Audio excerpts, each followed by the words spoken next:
ભરૂચની જેપી કોલેજમાં ભાજપ યુવા મોરચા દ્વારા વિદ્યાર્થી સંમેલન યોજાયું. ડોક્ટર શ્યામા પ્રસાદ મુખર્જીની 125મી જન્મ જયંતિના ઉપલક્ષમાં ભારતીય જનતા પાર્ટી યુવા મોરચા દ્વારા વિદ્યાર્થી સંમેલનનું આયોજન કરાયું હતું. ભરૂચની જેપી કોલેજમાં આયોજિત સંમેલનમાં મોટી સંખ્યામાં હાજર વિદ્યાર્થીઓને ઉપસ્થિત મહાનુભાવો દ્વારા ડોક્ટર શ્યામા મુખર્જીના જીવન કવન, વિચારો, અખંડ ભારત અને શિક્ષણ પ્રત્યેના સમર્પણ અંગે માર્ગદર્શન અપાયું હતું.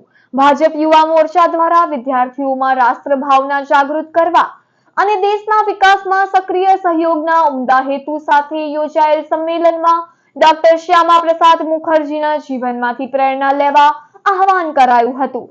કાર્યક્રમમાં ભરૂચ જિલ્લા ભાજપ પ્રમુખ પ્રકાશ મોદી, ધારાસભ્ય રમેશ મિસ્ત્રી, મહામંત્રી પરેશ પટેલ, રાજ્યસભાના પૂર્વ સાંસદ ભરતસિંહ પરમાર, આચાર્ય ડોક્ટર નીતિન પટેલ, યુવા મોરચા પ્રમુખ શક્તિસિંહ પરમાર, યુવા મહામંત્રી હેમદીપ પટેલ સહિતે ઉપસ્થિત રહી યુવાનોને પ્રોત્સાહિત કર્યા હતા.